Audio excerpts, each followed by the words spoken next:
Okay, welcome back. I'll hand over to Kenny, who is on the screen. Hello, everyone. I feel like I'm out of here, um, which made me think of a quote that Carol Gill, the important disability studies scholar, once said, was, "We've been shadow spirits lost between our non-disabled, for most of us, upbringing and our disability lessons in life." I know that's a non sequitur, but I just feel like I've been hovering over everything. I'm going to introduce Sandie Yee, and one of my great disappointments of not being in London is that I've worked with Sandie on some projects, but I've never met Sandie in person. And I was just in Taiwan for 3 months, and Sandie's contacts there I met, and so I feel like we've been circling each other for decades now.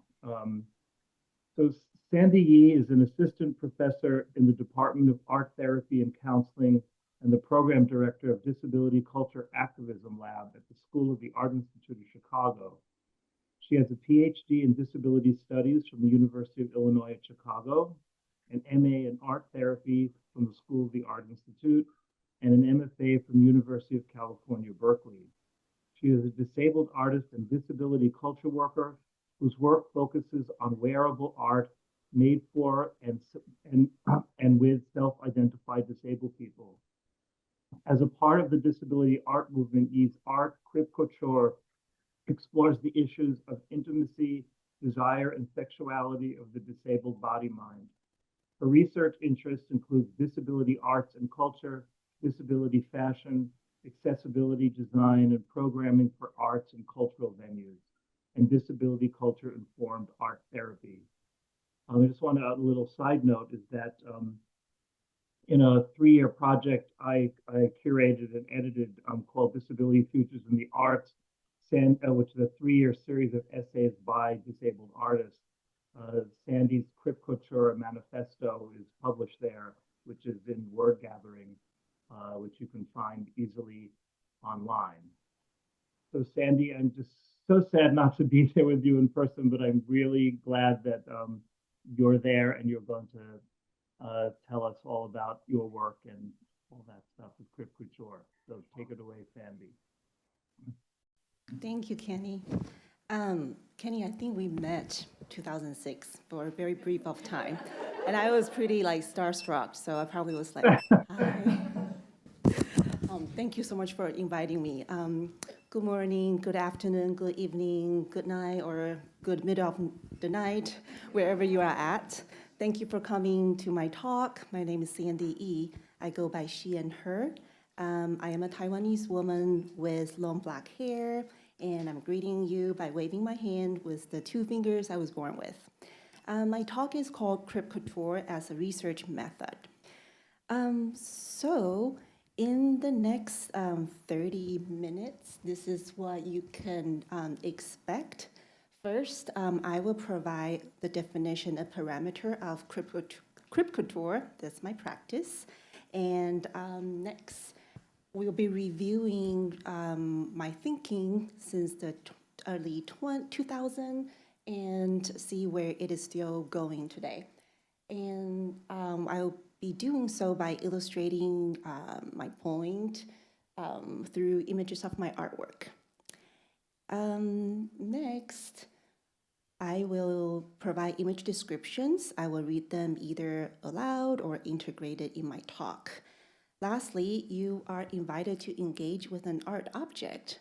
I am not sure if you got a chance to take a piece with you on your way in. If not, if you're still interested in taking one, please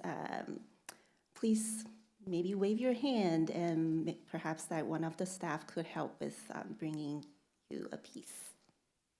Okay. So Crip Couture.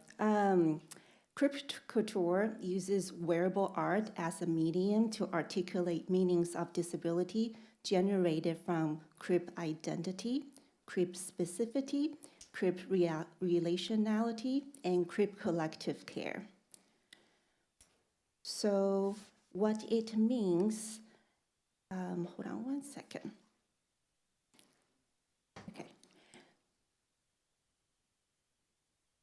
Okay, so it is a theory and practice that focuses on the specificity of disability experience.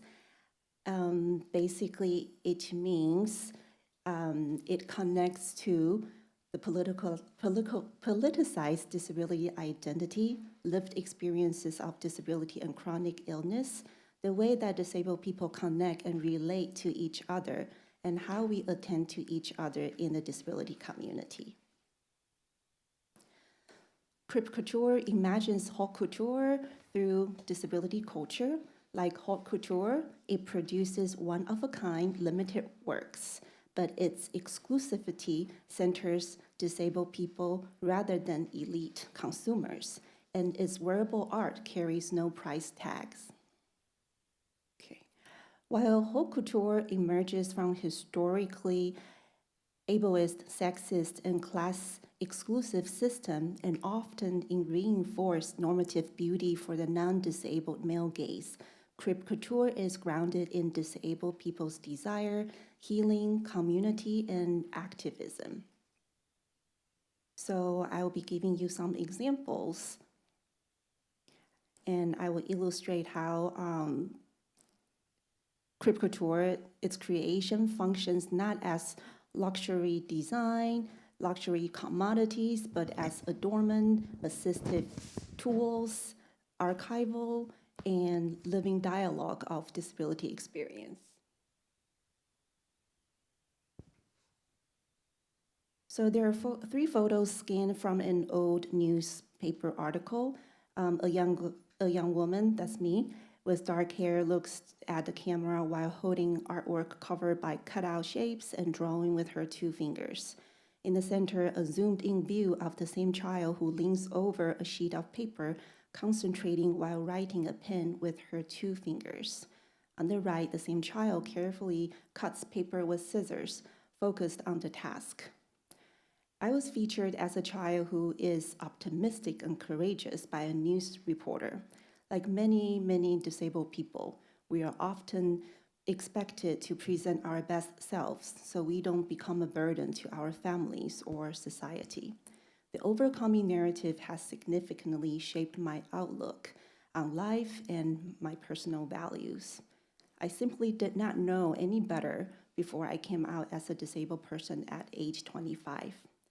Crip identity is not something that you were born into. It only develops and grows alongside of your Crip siblings. Disability identity does not have to be so-called coming to terms with disability. It does not have to be, I assimilate myself to this non-disabled world so well in the name of inclusion.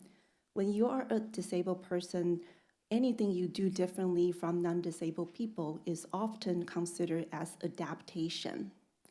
Why can't it be, screw the ableist shit right off the bat?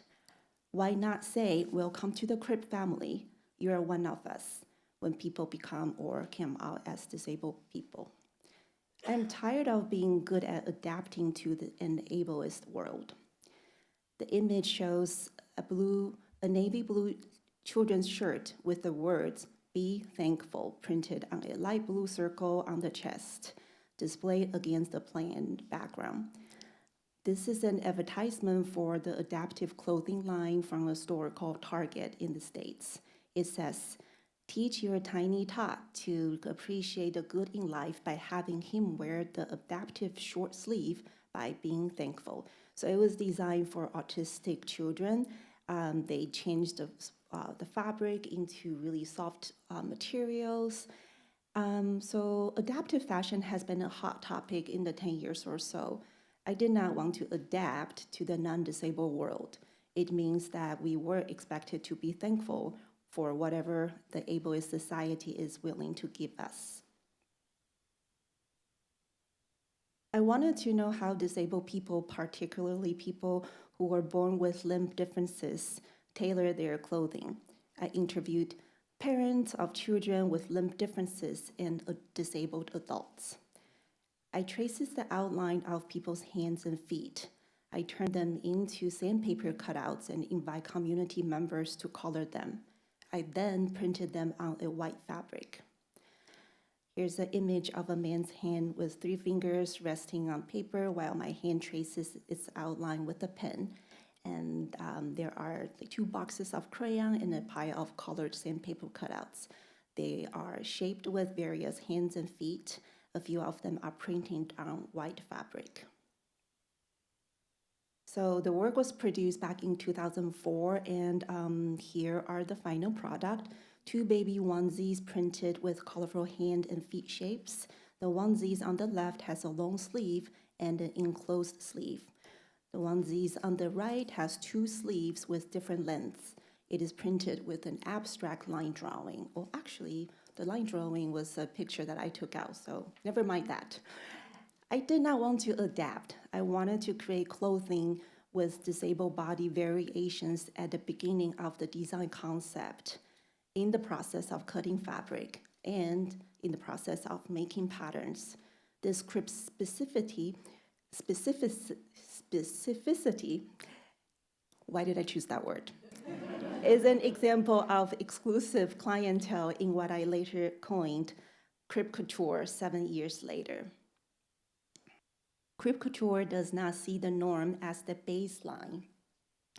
Its creation is waiting for disabled people to arrive because we exist. On the screen, I'm showing 6 gloves that I had displayed in a gallery. When people enter the gallery, they're invited to pick a pair of gloves. As we all know, that many artwork in the galleries are not meant for people to touch. Oftentimes, a pair of white gloves are provided. So for me, as an art student going to the art gallery, I'm like, oh, I like to touch it, but the gloves are always like too big for my hand, so they always fall. So I decided to create gloves for people who have a thumb, for 2 fingers, 3, 4, 5 to 6 fingers. And I invited visitors to pick up gloves and then put them on. It's very interesting that some people would try and turn their hands into 2 fingers or 3 and try to fit in the gloves. So I think that what I was really playing with is the concept of we're the cool people. So if you want to wear these gloves, you have to chop up a couple fingers. Okay, Crip Couture is a form of radical care work. It's a non-hierarchical mutual support between individual disabled people and a form of shared culture making. Now I'm going to talk about my art practice as a form of research. So I see disability art as a way to generate knowledge.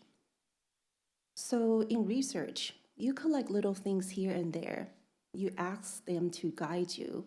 You bring a sense of curiosity into the process, such as observing your own thoughts and emotional responses in interpersonal relationships. So what does that mean? I'm going to give you a few stories. So my art making process documents the interactions that I have with the non-disabled world. Back in 2000, I was in college learning to make conceptual art, and I had no idea what that was. I went and got some items from the store. And it was around Christmas time, so the store was really busy, and I was waiting in line. And because my hands are so small, and back then we were still using a lot of coins and dollar bills. So for me to catch the change from the cashier, I always put my palms together as if I'm holding something, maybe a bowl of water or something.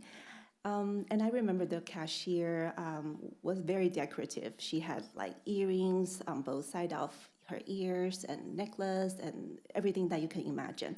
And there's a point that I am describing how elaborate her jewelries were. So by the time it was my turn, She, checked my items out for me, and then she wanted to give me the change. And I had my hands out, and then the moment that she saw my hand, she screamed.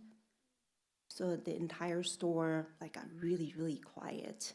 And remember, I was describing how she had jewelries everywhere, and she was really scared. And the reason I know she was really scared was because all her jewelries were shaking, and she looked like a Christmas tree hitting an earthquake. So she was really frazzled, and she was like, "Oh, do you want your receipt in your bag or with you?" And I was like, "Oh, in the bag."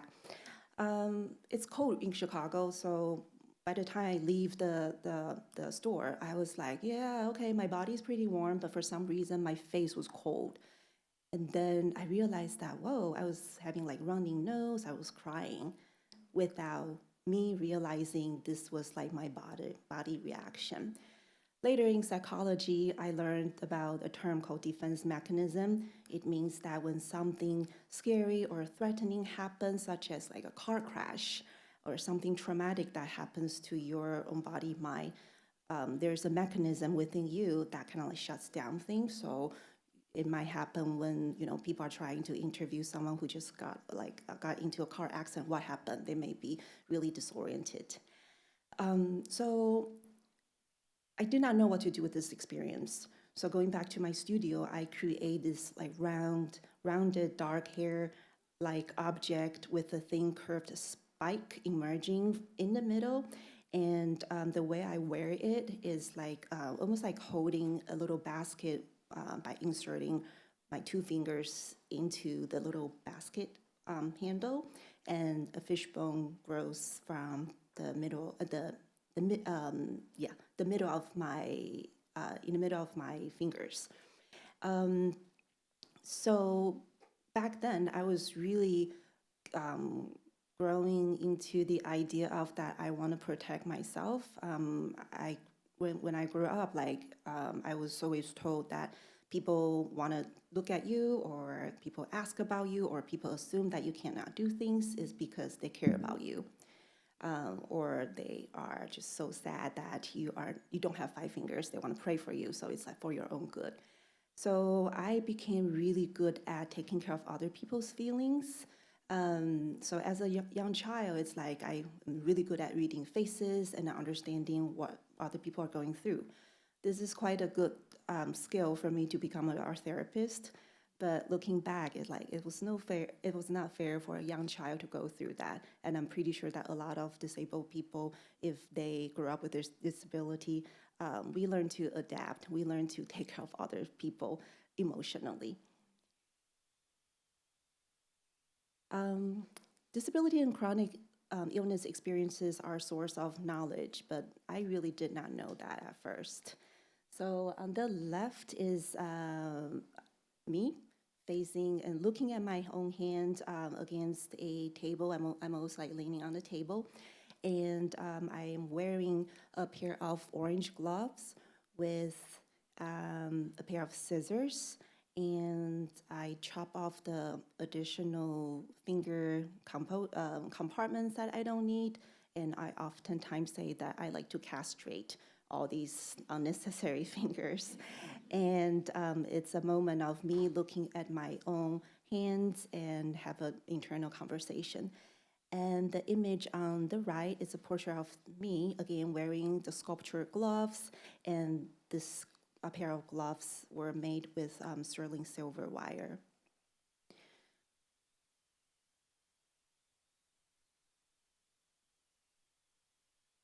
Okay. So, like many of us, when we learn about social model of disability, we get excited because we finally can say that, oh, medical model isn't the only way to explain who we are. We are more complex than that. For me, I was really thinking about, well, I'm not trying to reject medical model.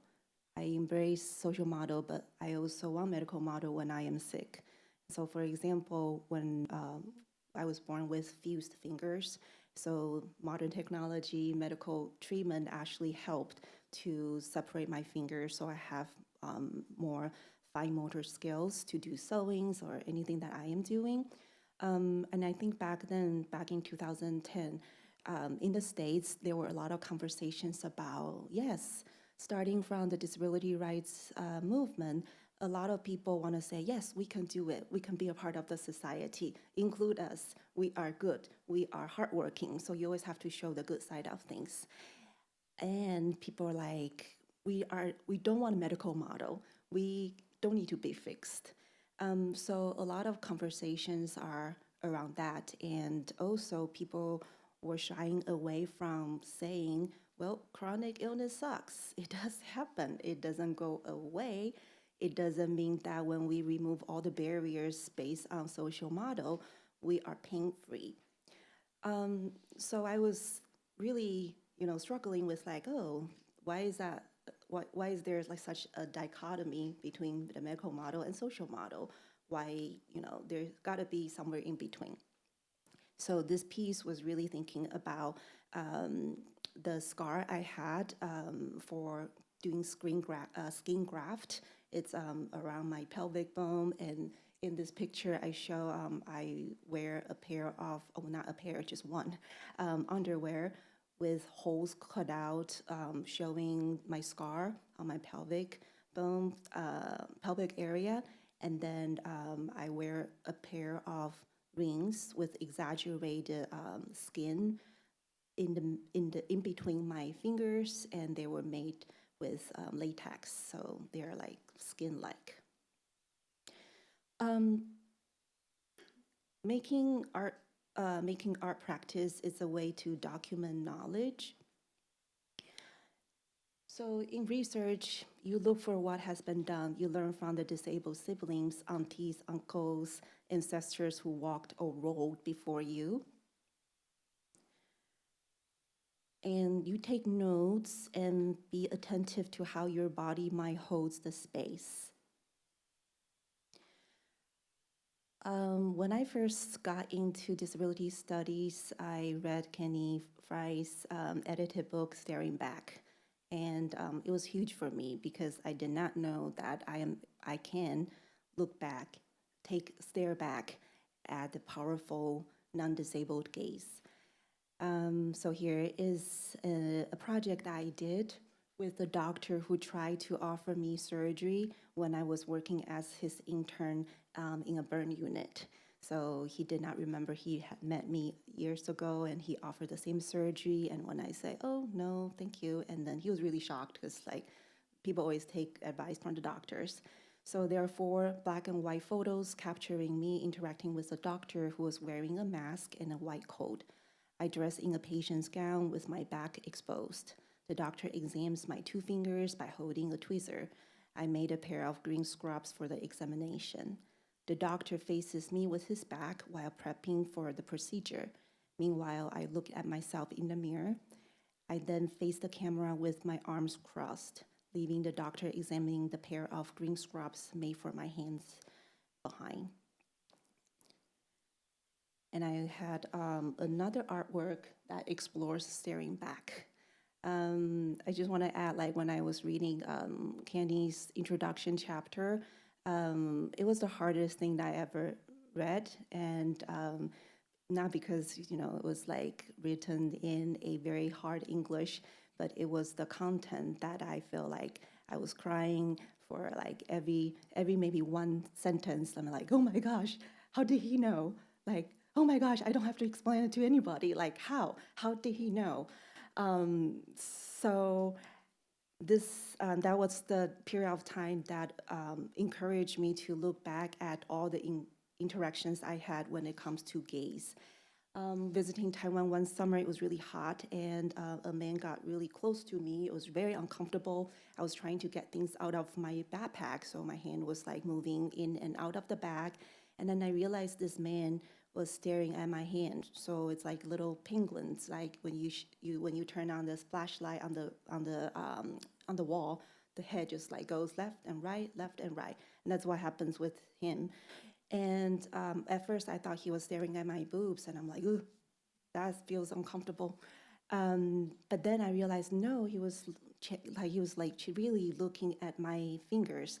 And I could not say like, what's wrong with you in Chinese. I feel like that was not the language I was taught. And I was like, oh, can I help you? And this man had his like jaw dropped, and then he just like still kept his eyes on my hands, and then he said no. And for a moment, his eyes, his glasses were getting foggy because it was humid, it was hot. And I was like, oh, is this what heterosexual men look like when they watch porn? They're just like so into it to a point that, you know, like they have their jaw dropped. And then I was like, oh, the way that you look at me is weird. And I think in my mind, I was like, oh my gosh, porn. But the moment that I, you know, kind of like switched it clicked in my head was like, I was not a desirable object. I was more like a specimen. So I, again, go back to my studio, and then I decided to make a pair of shoes with big horns coming out in between my toes, and my toes, like two big toes, like curved in like a croissant. And I think that just makes it more delicious. And then there is a picture of me topless, like crouching, and while wearing the same high heels. And I look back at the camera. Okay. So again, disability culture, Crip art, it's about knowledge making and culture making, knowledge sharing and culture making. I think about kinship a lot. It means like to find your own people. You prove that you exist, we exist. Together, you make something that we share with. It's one of us. It's disability legacy. I have a few images that I like to show, but I like to do a time check first. How are we doing? Yeah, okay, all right. Okay, so after I made a bunch of art about my own bodily experiences, I became really interested in talking to other people who have similar experiences, but not similar in the way that we have identical disabilities. I began having conversations with other disabled artists, and this was my good friend Sandie Taylor. She now teaches at UC Berkeley. Her work focuses on animal rights and disability. So here's the image description. A Caucasian model rests both of her hands on her hips. She wears a coral-colored skirt and a strip of garment covering her breasts.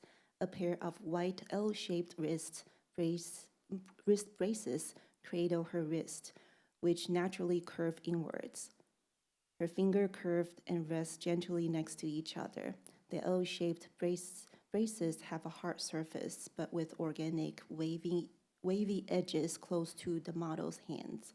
The model's forearm are cuffed with soft and creamy fabric embroidered with cluster of white and pinkish French knots. They are like tiny ball-shaped stitches. A thin mesh fabric forms ruffles on the top of the braces. The model sits on a chair wrapped in white fabric. I'm going to show you the details. It's a close-up images of the seams and layered materials of the L-shaped wrist braces with curvy plastic wedges.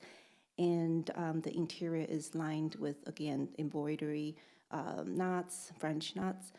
So when I talked to Sandie as Crip sisters, we started talking about what is your experiences like when you had to go through medical procedures. So we each shared our experiences, and in a way it's trauma bonding, but at the same time, it's like we figure out, you know, we're talking about what do we wish we could have as young disabled children.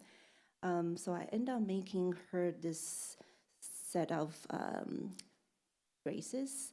And for Sandie, the most comfortable body posture is to remain an L shape with her wrist. but the doctor wanted to straighten her wrist by giving her like a really hard braces to wear to straighten it to be normal.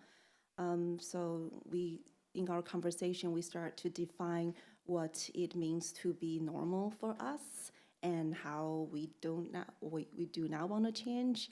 And when I present this piece of artwork to Sandie, she was like, "Oh, this is so comfortable. This is so pretty. If my doctor had made this, I would have been a really good patient and just wear it all the time."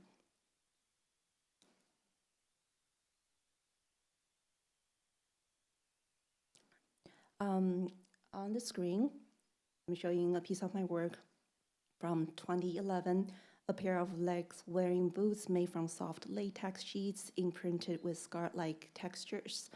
The tops of the boots feature irregular petal-like layers that kind of like throw downwards. The surface of the boots is stitched with black thread with openings that to reveal this wearer's scars. And so I did this work with my other disabled artist friend, Sandie, as she was retelling her experience from getting severe burns and became disabled. For me, like this research process is about taking notes on how we hold the space together and what resonates within me by taking in her story, and then also taking valuing the vulnerability that a fellow disabled artist was willing to share with me. When I presented this piece during fitting, Sandie looked down at her feet, and because of the pedal-like construction of the boots, she paused for a second, and she was like, "Wow, this looks just like when I got my feet on fire and my skin was peeling off, but this time it has a different imagery for her."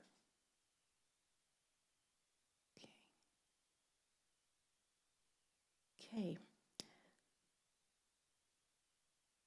On the left, there's a box labeled Disability Futures Virtual Festival, and on the right, the opened box contains objects including colorful mask, a face mask, fabric items, printed materials, and small artifacts inside.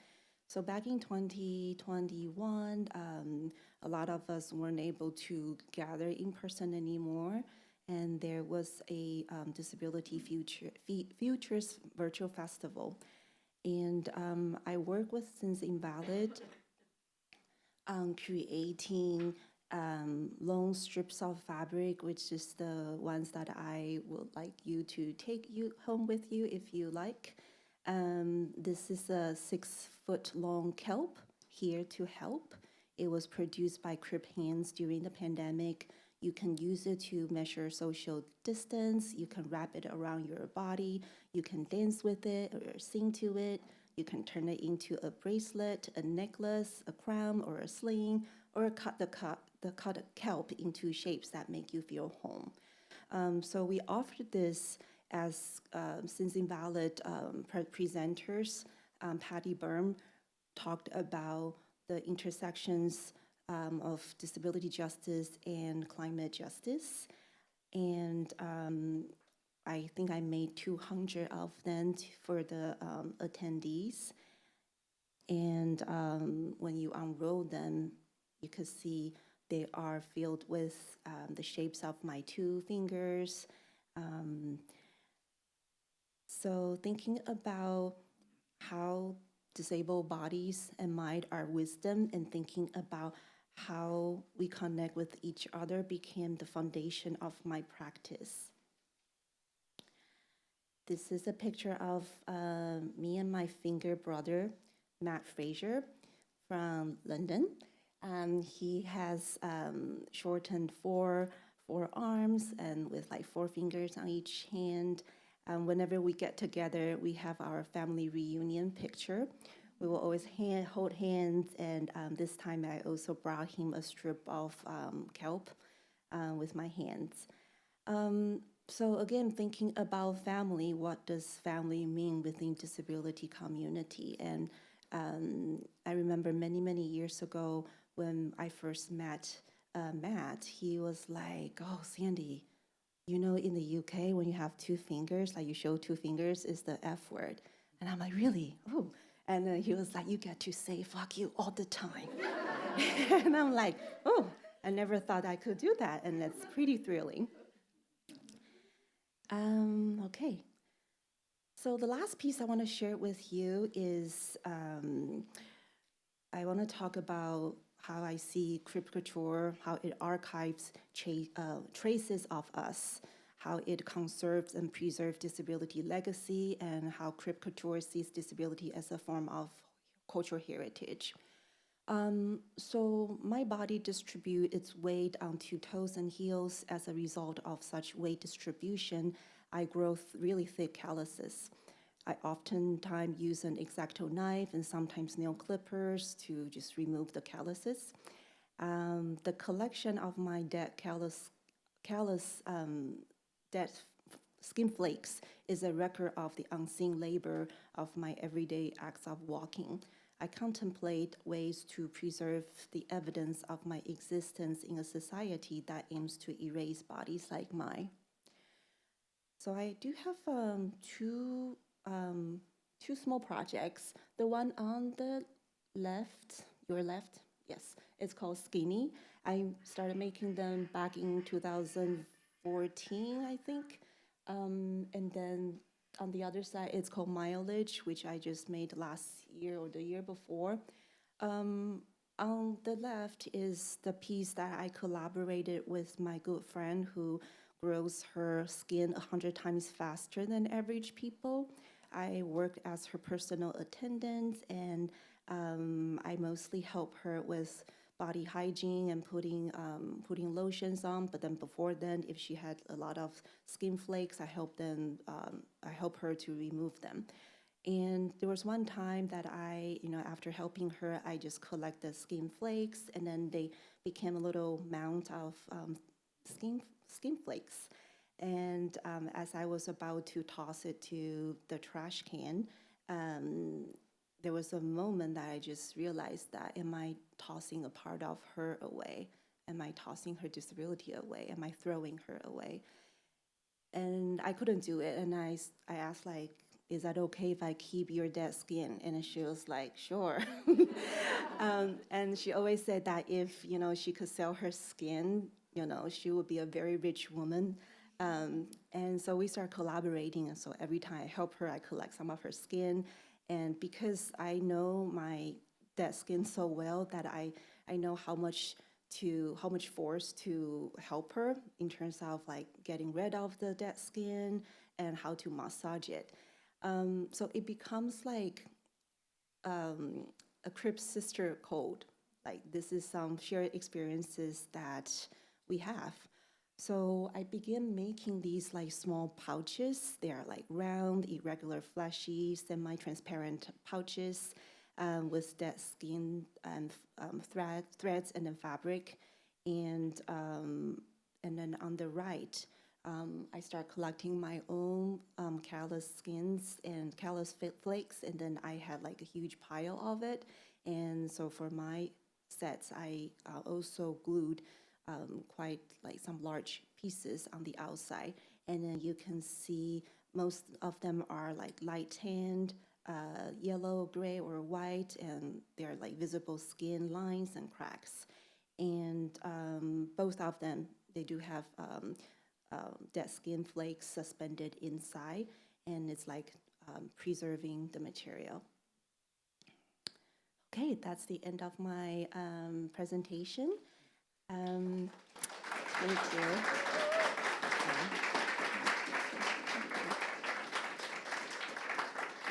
So I do have a picture here, and I'm gonna just read the image description. On the right is a color photograph of my hand held up in front of a tomato plant.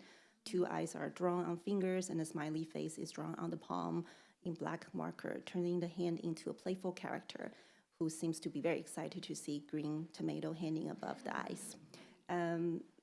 Yeah, So that's my presentation, and I open to any questions or feedback.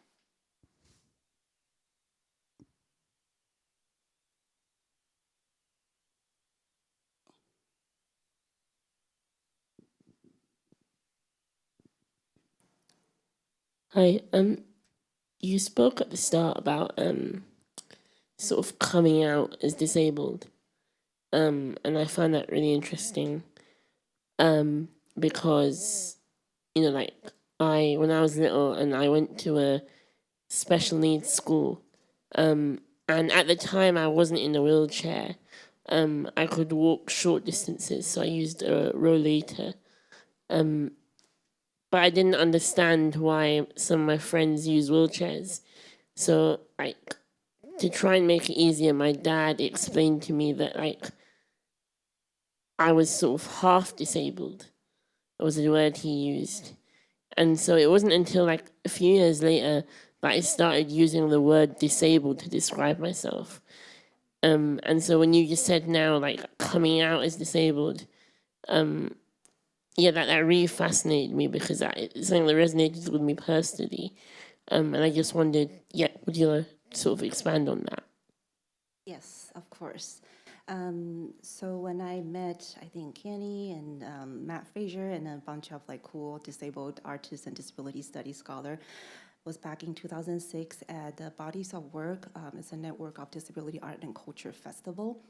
And I had not come out, but after listening to artist talks and viewing people's artwork, something just like shifted inside me. And like I said, that I was born with my disability. My disability is very apparent. There's no way to like, oh, pretend that you don't see it. But I never thought that I can or there is a possibility to claim disability. So I think what happened was after seeing our fellow artists' work, I resonate with them so much to a point that I finally felt I was seen. Finally, somebody saw me, or finally, wow, I was not alone. And I remember after seeing Matt Fraser's performance, I became really mad. I mean, he gets mad, so maybe that was good that I learned that from him. But I remember waking up that day, I was so mad, and I realized that, wow, it felt like a Truman Show, the movie where the character grew up in the theater forever and ever, and then he thought that's the world. And I felt like I was betrayed and lied to, that, by the non-disabled society. And then I was just really angry. And then, but all of a sudden, I felt like something about my pores kind of like opening up. It was like very, very visceral experience. I don't know other ways to describe it, but I feel like the moment I recognized my anger, I came out as a disabled person. And it's like, oh, I get to embrace this, and I don't need to explain myself. There are people who gets it. It becomes like this is like an internal, like insider language that we share. So that was my coming out experience. Hiya. Wonderful presentation. Thank you. I had a quick question about the term using couture, and looking at it, obviously in the wider context of fashion, a lot of people see couture as this high form of art. Do you, with your art, and I don't know how to phrase this question, but conversation about disabled clothing and modifications and things like that, for you, is that a form of artistic expression, or is it sort of just, I have to do this because it is for me? It is, I'm a part of this community, it's something I've always done, this is just how I make fashion and clothes, and things work for me. So, yeah, hopefully that made sense. Yeah, of course.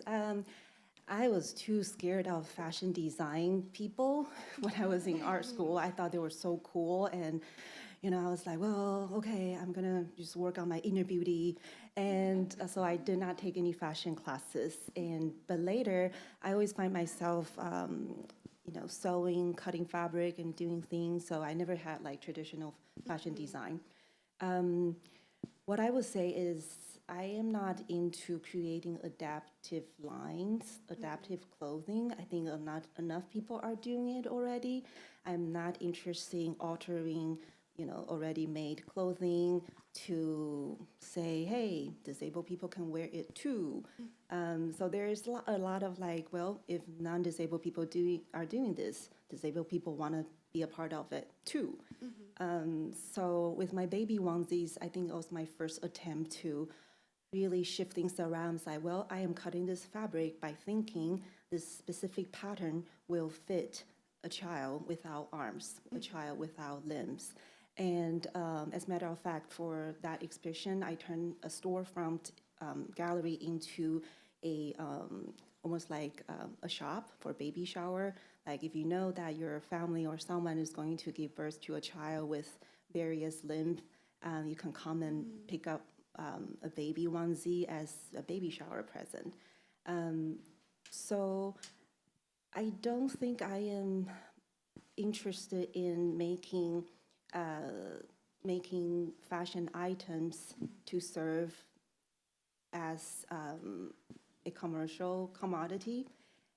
I oftentimes create work by getting to know who the person is, and we, in a way that we collaborate together, and disability narrative is at the heart of the design. So of course I cannot do that with everybody and sell them. So I do see them as an art process and as a way to articulate what it means to live with disability, to carry on our disability culture together. And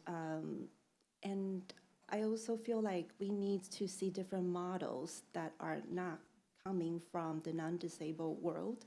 So oftentimes, okay, I should say this, when I first make art about my disability, it took me a long time to be in a position where like, oh, I need to prove to people I can.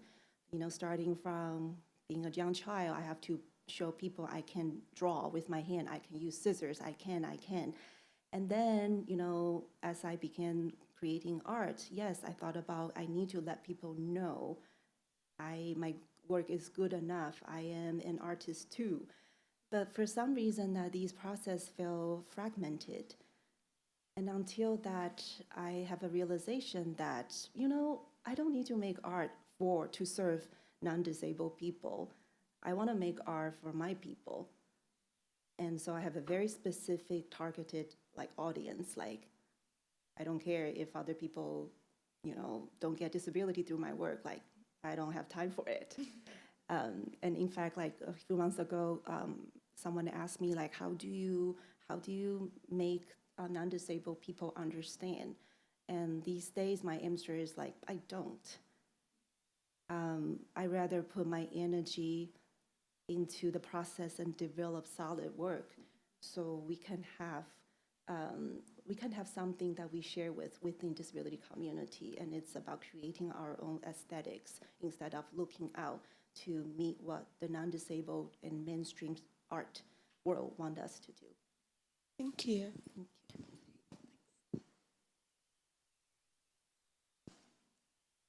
Thank you. Yes, hello. Thank you for your amazing presentation. I really was curious to see your work about Disability Future Festival, specifically like through the lens of the world we live today. I think it's really easy for everybody to imagine sort of this dystopian future where nothing works and everything's awful. But I would be curious to know, what kind of future do you imagine for the disabled community and for yourself through more of utopian point of view? Like if everything works, like how do you imagine it looking and feeling? Yeah, I want all disabled people to be really rich. That's always my dream. I think in the recent years, I've experienced a lot of fatigue, just finding myself dealing with various, oppressive systems. It really wears me out. And I would really like us to be able to share spaces where we support each other to take time off, to be, to have the right not to work, to recover, and to be okay with each other as we negotiate access needs. And I think it's almost impossible to live in an utopia, and I think maybe not living in the utopia is the goal, because like disability experience is never perfect. It has a lot of hiccups, and I think I want a space where we can all embrace these hiccups and still to be supportive of each other, and to name that, well, I cannot support you right now. I'm at my capacity. And it's okay to say, I'm taking a break, or I quit, because I need to really attend to myself so I can sustain my work. We have one question from the online audience.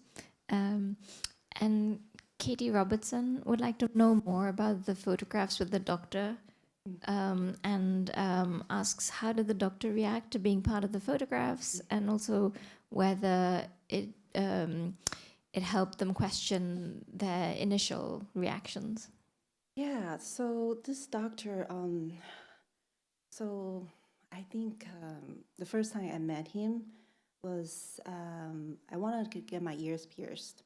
And my mom was like, oh, let's go to a clinic where they like clean everything up. And apparently that was like pretty popular in Taiwan then, because a lot of people got infection, and then the clinic started to say, hey, we could do ear piercing services. Anyways, I went, and then he was like, oh, you did not bring the proper earrings, you cannot do it. And then he was like, oh, let me see your hands. So he's a plastic surgeon by trade. So he was, his radar turned on when he saw my hands, like, let me see your hands. And then he just asked me, like, can you hold a cup? And can you write? Can you do this? And I basically had to do like a show and tell. And I was really interested in seeing, like, what is he gonna do? Like, this is the way I hold cups. And then I was like, he was like, oh, you should get surgery. We could take your toes and then put on your hands so you will look like you have 5 fingers. But I was like, I only have 2 toes as well. But he was like, well, we could cut a piece of your pelvic bone, and we could put it on where you should have a thumb. But the fact is, like, even after he installed a thumb, it wouldn't be able to do anything. There is no function. It's just, it looks like you have a thumb. So I was like, okay, thank you. I don't need it. And then a couple years later, I went back to Taiwan as an art therapy graduate student. I was doing internship. And then I was under the burn unit. So the same doctor was there. And I was like, oh, I wonder, like, if he remembers me. And during a staff lunchtime, like, he just brought his coffee and like, would you like to have some coffee? And I know that this is his opening to like get to the point. And then he was like, oh, can I see your hand? And I was like, oh, you saw my hands like a couple years ago. Oh, did I? So he did not remember. And he was like, oh, it was like you suggested me to have some surgery. And he was like, oh, but you don't want it? I was like, no. And there was a long pause. And he was like, oh, okay. And then so after, I think after a few months, I decided to do this set of photographs to document that, you can look at me all you want, but I'm not going to become someone who I am not. And the way that I approached this person was like, I am working on my thesis project to explore doctor and patient relationships. And I was like, would you be able to sign the consent form? And he was like, sure. So he was very happy, but he did not realize that I was doing some staring back and taking the power from him and back to myself. I know we have more questions in the room and probably online as well, but I think it is very important that we nourish ourselves. And we're running out of time a little bit, so a big thank you to both Sandie and Kenny online. Thank you, Kenny.